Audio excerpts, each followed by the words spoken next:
Welcome to the Sand Science Experience, your source for the most current and impactful research and preprints in science. If you find this deep dive valuable, please do hit that like button and subscribe. It really helps support the Sand Science Experience and allows us to keep bringing you these insights. Okay, so today we're embarking on a pretty fascinating journey, I think, into the world of ketone bodies. For what felt like, well, forever, these molecules were sort of stuck on the scientific naughty list, primarily seen as unwelcome guests, especially when talking about diabetes. But wow, in just the last, say, decade and a half, our understanding has undergone this huge metabolic makeover, a real metamorphic expansion in how we see their role in health. Exactly. And what's truly revolutionary here is how something once so stigmatized is now revealing itself to be much more than just like an alternative fuel. It's actually a sophisticated pleiotropic modulator of cellular homeostasis. Okay, pleiotropic modulator. Let's unpack that a bit. For those of us maybe not deep in the biochemical jargon. Right, sorry. It basically means they're versatile agents. They can influence a whole vast array of physiological states and help our bodies maintain that internal balance, in lots of different ways, not just one trick. Got it. So let's go back to basics for a sec. What exactly are ketone bodies, and how did they first earn this really unflattering reputation as a pathogenic marker? Well, their presence, their signature in human physiology was actually first documented over a century ago. They were initially spotted in the urine of patients with severe type 1 diabetes. That's where the body can't make enough insulin. And this leads to dangerously high blood sugar and often very high ketone levels, too. Ah, okay. So that strong link with diabetic ketoacidosis, which is a really life-threatening complication, unfortunately, that sort of cemented their negative image for decades. They were just seen as a symptom of metabolic disaster, basically, a sign something had gone really wrong. Right. Classic guilt by association, it sounds like. But even back then, surely there were some clues. They weren't always the villains. Any exceptions hinting at maybe a different story? Oh, absolutely. There were definitely intriguing exceptions that, while looking back, were vital clues.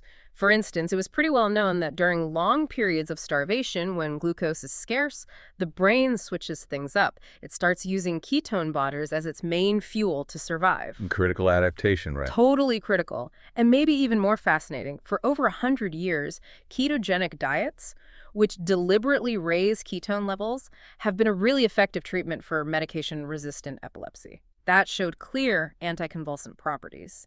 So even while they were getting this bad rap in one area, their benefits in others were, quietly stacking up. Okay, here's where it gets really interesting for me. You mentioned this dramatic shift in perception just in the last 15 years or so.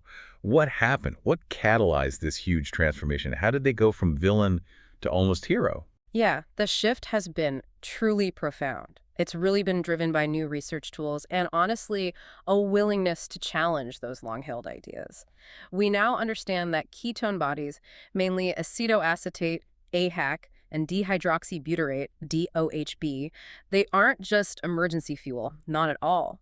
They are endogenously produced metabolites, meaning our bodies make them and they become really significant energy players during common states, not just disease states. Like fasting or heavy exercise. Exactly. Prolonged fasting, intense acute exercise, or even just following a low-carb diet. In healthy folks, their levels actually oscillate naturally through the day, following circadian rhythms. But the really game-changing discovery isn't just the fuel part. It's what we're now calling their non-canonical messenger function. Non-canonical messenger functions. Okay, that sounds complex again. What does that mean beyond just providing energy? Are they like tiny biochemical architects influencing how our cells are built or operate? That's a fantastic way to put it, precisely. They go way beyond just passively supplying energy. These messenger functions mean they actively drive complex protein modifications. They modulate crucial cellular processes all over the body. We're talking impacting everything from how our genes get expressed to how our immune system reacts. So instead of just being calories, they're more like sophisticated command signals. They physically attach to proteins, change their shape or function, basically sending instructions through the cell. Wow.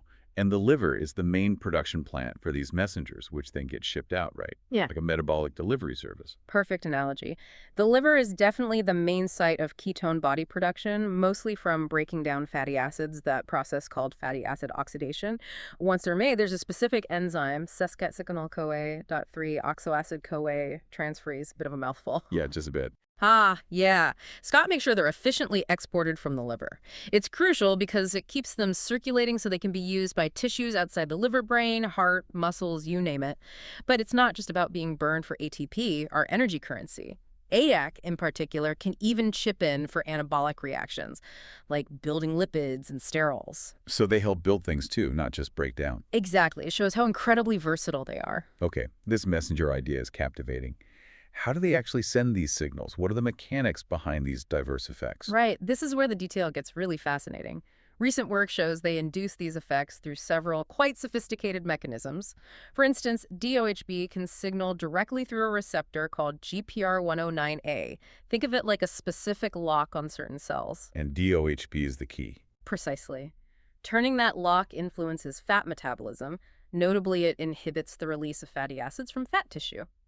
Then AS, its partner, also uses a receptor, GPR43, which affects lipid metabolism and energy expenditure. So they're not just generic fuel, they're active, targeted communicators, each with its own specific cellular addresses. And it's not just receptors, is it? I remember reading something about epigenetics, even inflammation, that feels like a much deeper level of control. You're absolutely right. It goes much deeper. d-OHB, for example, interacts directly with ribonuclear proteins. And crucially, it inhibits a class of enzymes called histone deacetylases, or HDACs. Neat. Those are involved in turning genes on and off, right? Exactly. They're kind of like the cellular off switches for certain genes. By inhibiting them, d-OHB can effectively switch on beneficial genes. This directly influences gene expression and a whole cascade of cellular functions. It's direct epigenetic modulation. And there's more. d-OHB can even modify proteins after they're made, including histones, through a process called a-hydroxybutyrylation, another layer of regulation. And perhaps most notably, d-OHB powerfully inhibits the NLRP3 inflammasome. The inflammasome. That's a big one in inflammation research. Huge. It's a master switch for inflammation, a key driver in so many chronic inflammatory diseases, arthritis, metabolic disorders, you name it. Hitting the brakes on NLRP3 is a critical insight into how ketones exert their anti-inflammatory effects, and even AcAc plays a protective role. It can spontaneously react with methylglyoxal, that's a nasty reactive compound, often high in diabetes, helping shield proteins from damage. This sounds incredibly promising for health. Yeah. So how are these discoveries translating into, real-world applications? How are people trying to leverage this? Well, we're definitely seeing a big expansion in therapeutic interest. There are sort of 4 general approaches being explored to boost ketone levels. First is diet. Things like intermittent fasting, time-restricted eating, and especially low-carb ketogenic diets. They force the body to burn fat and make ketones. Okay, the diet route. What else? Second, certain drugs, like SGLT2 inhibitors. They were originally for diabetes, but now used for heart failure and kidney disease, too. Turns out they increase ketone levels as a kind of beneficial side effect. Interesting. Third, you've got exogenous ketone supplements, ketone salts or esters. You can basically just drink or consume to raise blood ketones without the strict diet. Right, the supplements. Yeah. But, and this is really crucial for you to remember, we absolutely need to distinguish correlation from causation here. Ah, the classic challenge. Exactly. The benefits you might see from, say, a keto diet might not only be from the ketones. Changes in insulin, gut bugs, overall fat intake, they all play roles too. Also, while mice are great models, their metabolism isn't identical to ours. They need much stricter carb restriction to get into ketosis compared to humans. So we have to be careful translating animal results directly. Good points. So given all that, where are ketones showing the most clinical promise right now? Which areas are really buzzing? I'd say the most developed and promising areas are definitely neurological diseases, heart failure, and increasingly the immune system. That's where the evidence is really mounting up. Okay, let's unpack that. Starting with the brain. We knew about the fuel aspect, but what's the cutting edge now? Well, like we mentioned, keto diets for epilepsy, that's over a century old and still effective. The mechanisms involved direct anticonvulsant effects, messing with neurotransmitters, reducing oxidative stress. For Alzheimer's disease, which seems increasingly linked to brain insulin resistance, sometimes called type 3 diabetes, Right. ketones offer this vital alternative fuel when the brain struggles with glucose. Exogenous b-OHB specifically has shown promise in animal models, reducing those amyloid plaques, improving cognitive stuff like memory. There's also potential being explored in Parkinson's, recovery from traumatic brain injuries, even modulating neuroinflammation in some mental illnesses, basically supporting neuron energy and reducing stress. Okay, and the heart, what's the story there? What's really fascinating with the heart is that in many types of heart failure, the heart actually ramps up its use of ketones. It seems to prefer them. So it's an adaptation, not a sign of failure. It really suggests an adaptive, maybe protective mechanism. Like Oh. the failing heart is instinctively reaching for a more efficient fuel.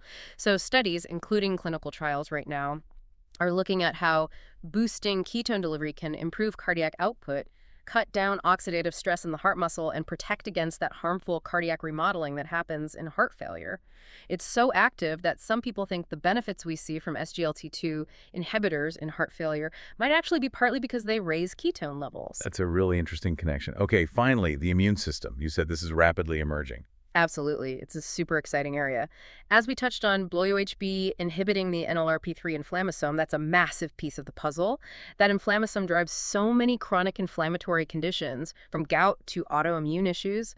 It was even implicated in the severe inflammation in COVID-19. Really? COVID-19? Yeah, and interestingly, higher VOHB levels were actually linked to better T-cell immune responses in COVID patients. Beyond just NLRP3, ketones can broadly influence the immune system by changing the epigenome of immune cells, tweaking how their genes work, and by supporting their unique energy needs during activation. It points to this broad immunomodulatory effect with huge potential for inflammatory diseases. Wow. It's really clear then. Ketone bodies are so much more than just emergency fuel. They're these sophisticated metabolic messengers, influencing brain, heart, immune system, just about everything. It's a complete paradigm shift. Absolutely. And if we connect this to the bigger picture, current research is really digging into defining these incredibly complex mechanisms precisely. We're asking questions like, do specific ketone bodies have unique benefits? Is steady ketosis better, or is it the oscillating up and down levels that matter more for certain conditions? Getting that fundamental understanding right is the key to unlocking their full therapeutic potential, in a really targeted way. So, what does this all mean for you listening? I think the journey of understanding ketone bodies really shows us that sometimes the most profound answers to complex health challenges are hiding right inside our own bodies in these fundamental processes. It's definitely a powerful reminder to question those old assumptions and embrace the new science that can completely redefine how we think about health and disease. That's all for this deep dive into ketone bodies. Make sure to hit that like button if you enjoyed learning with us, and please don't forget to subscribe to the SANS Science Experience for more impactful research. See you next time on the SANS Science Experience.